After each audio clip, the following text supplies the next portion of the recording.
hati dan pikiran saudara di dalam Kristus Yesus Tuhan kita. Amin.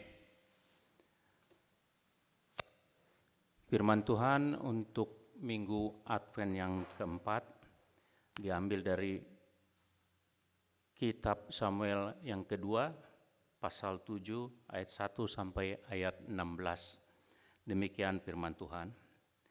Ketika raja telah menetap di rumahnya dan Tuhan telah mengaruniakan keamanan kepadanya terhadap semua musuhnya di sekeliling, berkatalah raja kepada Nabi Nathan, "Lihatlah, aku ini diam dalam rumahmu dari kayu aras, padahal tabut Allah diam di bawah tenda."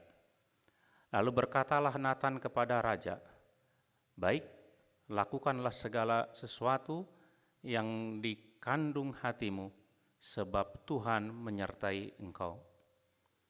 Tetapi pada malam itu juga datanglah firman Tuhan kepada Nathan demikian, "Pergilah, katakanlah kepada hambaku Daud, beginilah firman Tuhan, masakah engkau yang mendirikan rumah bagiku untuk kudiami?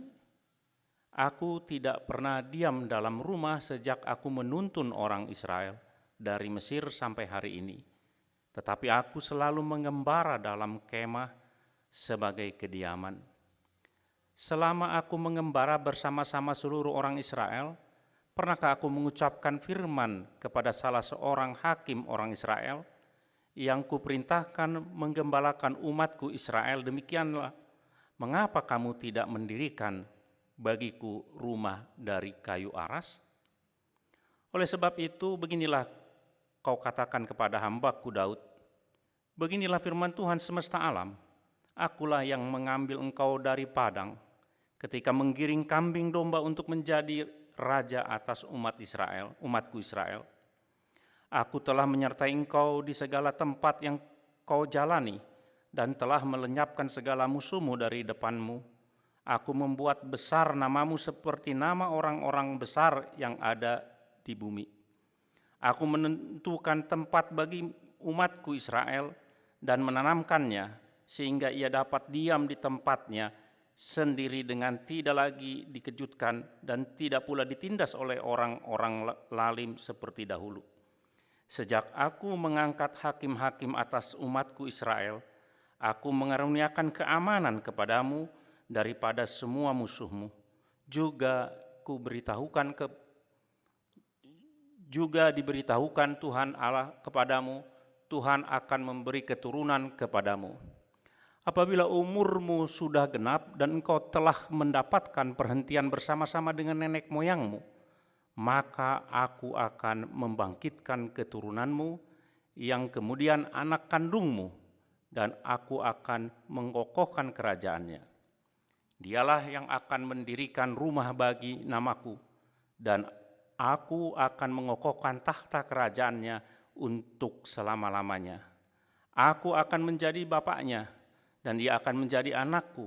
Apabila ia melakukan kesalahan, maka aku akan menghukum dia dengan rotan yang dipakai orang dan dengan pukulan yang diberikan anak-anak manusia.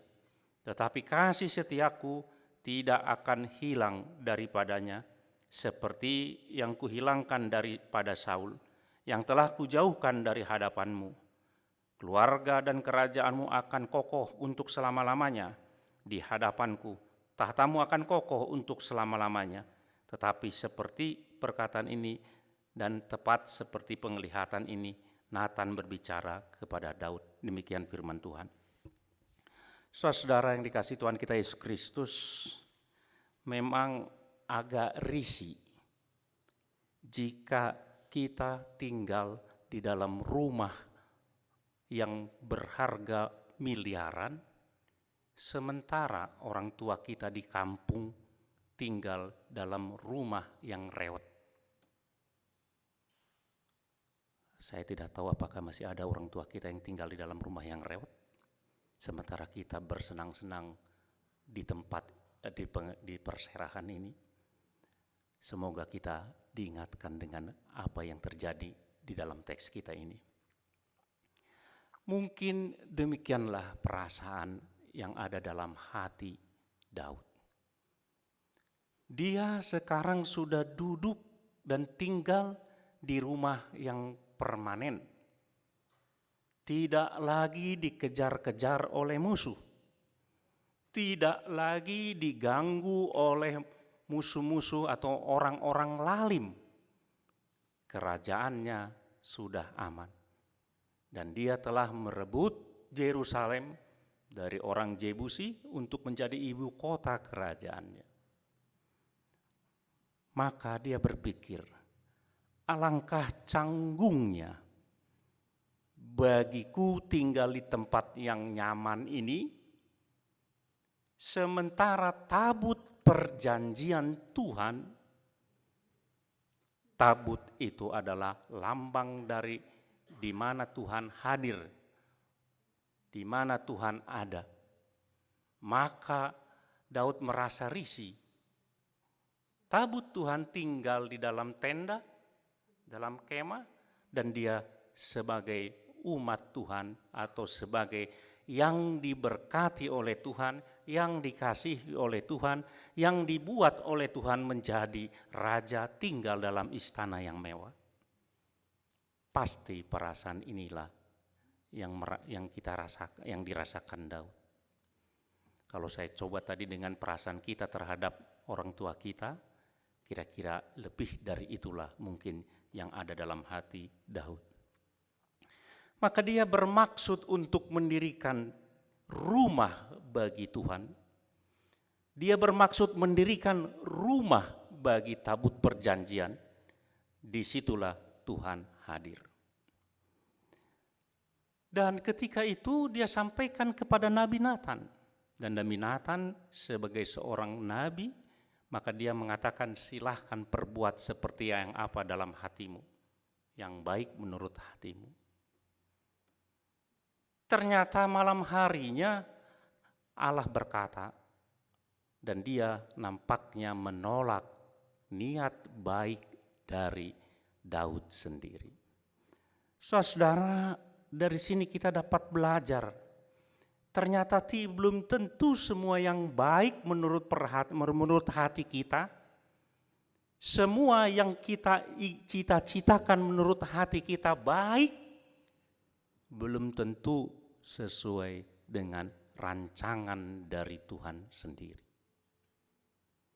Itu sebabnya kita harus terus-menerus bertanya kepada Tuhan, terus-menerus berkomunikasi dengan Tuhan, melalui doa dan melalui firman-Nya yang kita baca dan renungkan setiap hari. Kenapa? Sekali lagi, agar jangan terjadi keinginan kita tidak sesuai dengan kehendak Tuhan. Saudara yang dikasihi Tuhan kita Yesus Kristus, nampaknya rencana Daud bukanlah rencana dari Tuhan. Nampaknya caranya Daud bukanlah caranya Tuhan. Saudara, dalam hidup kita juga kadang-kadang sering dikejutkan seperti ini. Segala sesuatu telah kita rencanakan dengan sebaik mungkin dalam hidup kita ini.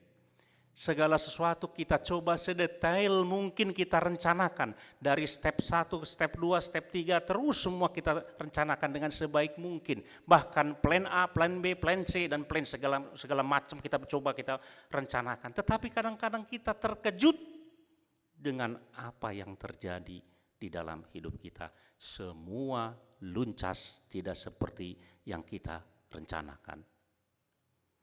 Cara Tuhan lain dengan cara kita. Itulah yang terjadi, saudara-saudara, juga pada diri Maria, Ibu Yesus. Maria itu sudah merencanakan dari pertunangan, kira-kira kalau saya bayangkan itu, walaupun tidak tertulis dalam Alkitab, dalam Injil, tapi saya bayangkan itu tahun berapa mau menikah, tahun berapa mau merencanakan ini, tahun berapa dia rencanakan dengan baik. Tiba-tiba Tuhan datang dan itu merusak semua rencananya. Tiba-tiba Tuhan menyatakan rencananya kepada Maria.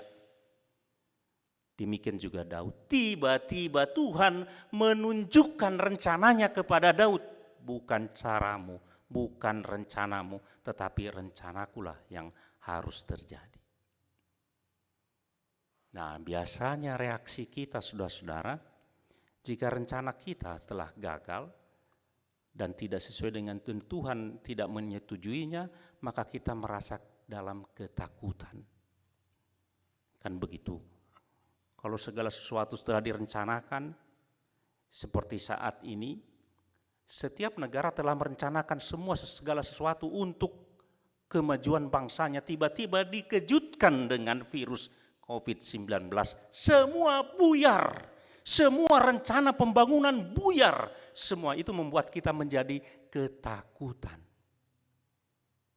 Mungkin kemarin kita awal tahun 2020 ini merencanakan nanti akhir tahun kita jalan-jalan, nanti akhir tahun kita dengan gaji segini kita cukupkan untuk ini, untuk rencana kita membangun atau apa, semua ternyata jadi buyar karena pandemik ini, dan itu menakutkan bagi kita.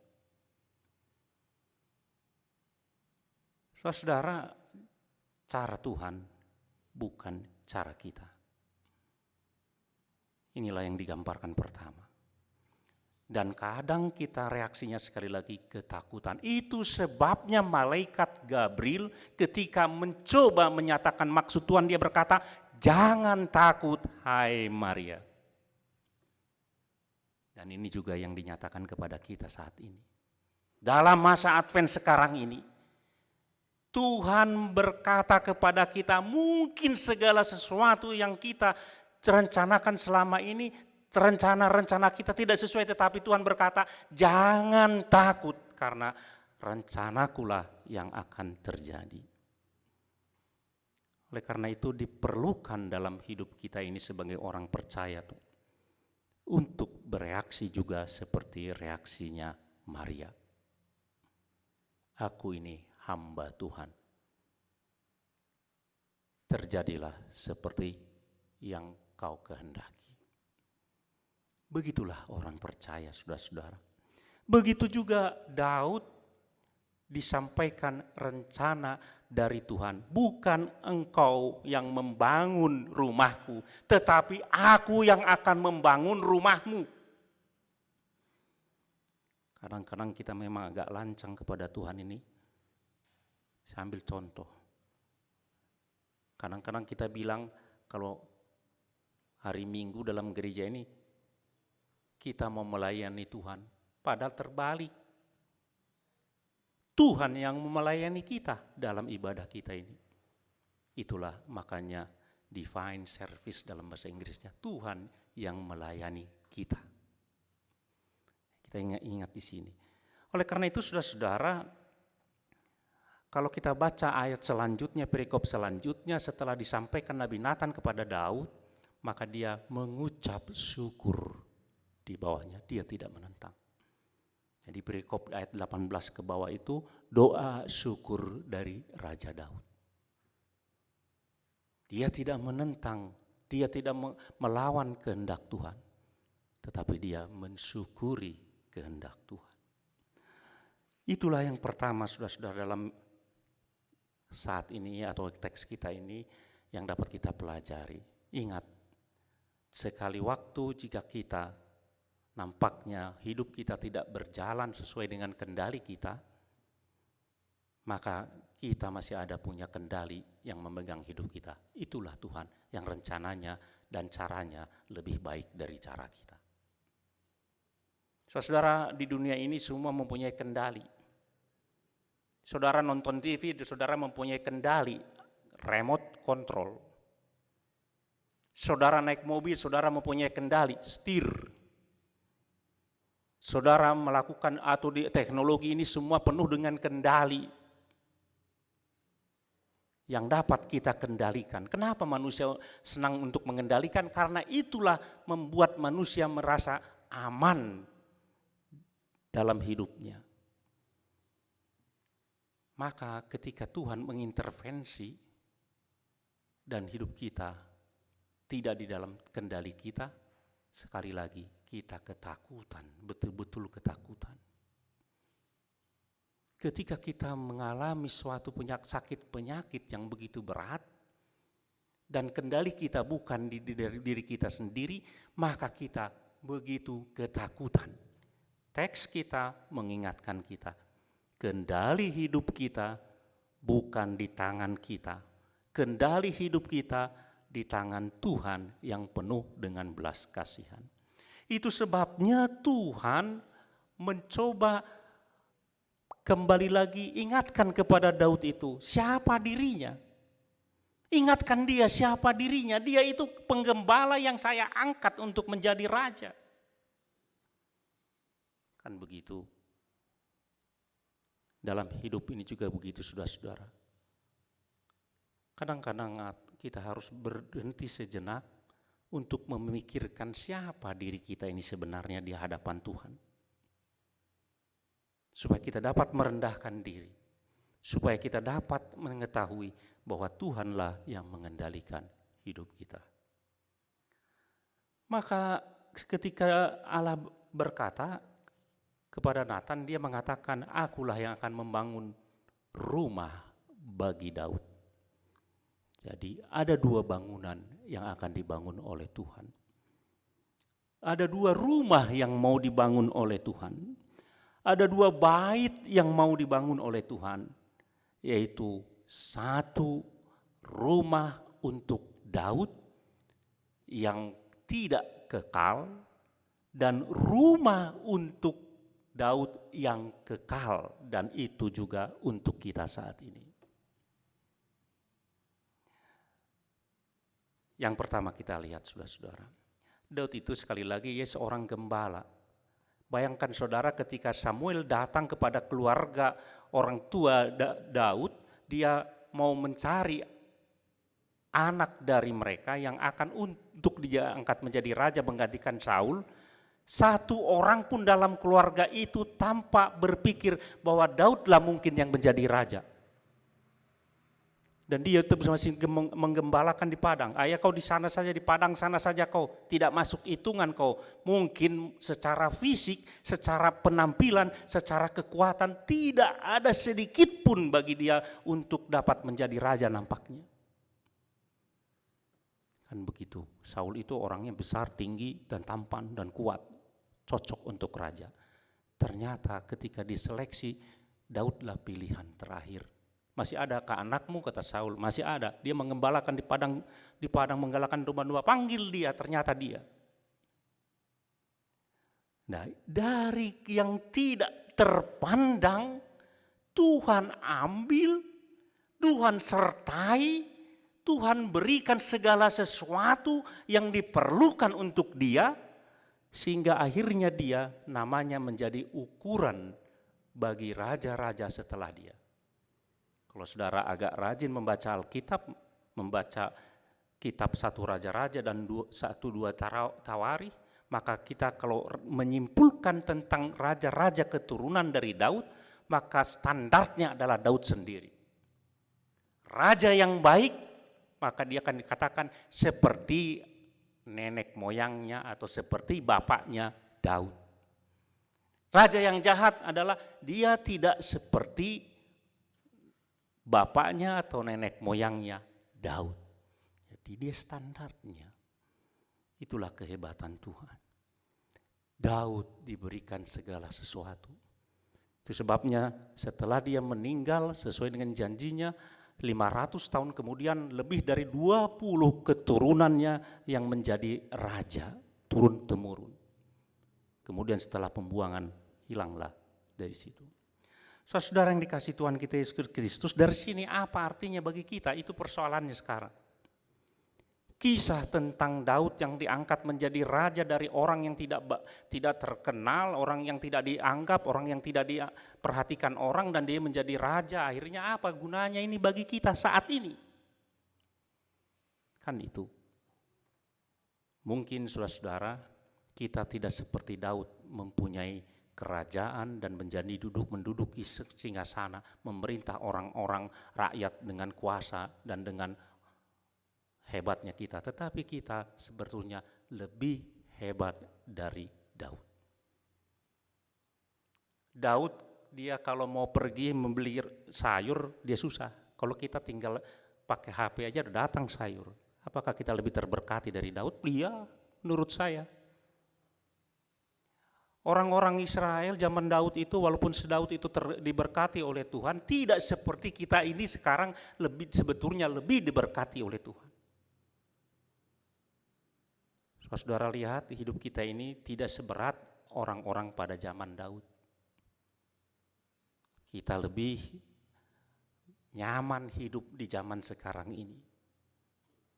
Walaupun mungkin banyak hal yang memberatkan juga zaman ini, tetapi hidup kita adalah hidup yang dikasihi oleh Tuhan. Itulah janji dari Tuhan kita Yesus Kristus, Ia akan menyertai kita sampai akhir zaman. Itulah doa kita setiap hari yang diajarkan oleh Tuhan kita Yesus Kristus berdoa dalam doa Bapa kami, berikanlah kami makanan pada hari ini yang secukupnya. Tuhan akan memelihara kita seperti Daud memelihara kita. Kalau Daud diberikan rumah oleh Tuhan, maka kita juga diberikan rumah oleh Tuhan. Hidup kita juga diberkati dan dikasihi oleh Tuhan. Inilah yang pertama saudara-saudara, tetapi Tuhan juga membangun rumah yang kekal bagi Daud, dan itu juga yang kita rindukan sampai saat ini. Saudara, saya tidak tahu berapa banyak saudara beri hadiah setiap tahun kepada orang lain. Atau saya katakan berapa banyaklah sekarang saudara yang beri hadiah yang mendukung program diakoni sosial kita saat ini. Berapa banyak yang kita beri? Memang kita telah terkumpul 45 juta rupiah.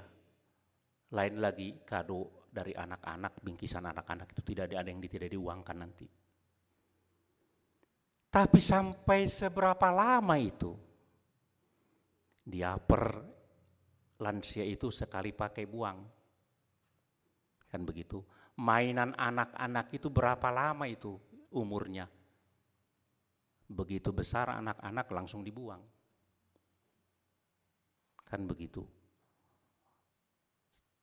Paket berobat itu juga berapa lama itu? Semua hanya sementara. Ada batas waktunya. Daud juga diberi keturunan juga hanya sementara. Tetapi hadiah yang lebih luar biasa yang kekal adalah dari keturunan Daud itu sendiri akan menjadi raja yang kekal, yang dinantikan. Itulah yang kita sambut di dalam Natal kelak. Oleh karena itu saudara-saudara, rumah kedua yang Tuhan bangun untuk Daud itu adalah rumah yang sangat kita nantikan. Yang memang menyenangkan hati Tuhan, memberi kita begitu banyak hadiah, tetapi kita juga diberikan yang lebih dari itu, yaitu Juru Selamat itu sendiri. Mungkin kita diberkati oleh Tuhan dengan banyak berkat jasmani yang ada dalam diri kita ini yang berlain-lainan itu. Tetapi yang sama yang diberikan Tuhan kepada kita adalah Juru Selamat kita, Yesus Kristus, dan itu yang kekal sampai kelak kita bersama-sama di surga kelak. Oleh karena itu saudara-saudara, apapun masalah yang kita hadapi saat ini, percayalah Tuhan memberikan rumah bagi kita di dunia ini. Jadi jangan rumah secara fisik.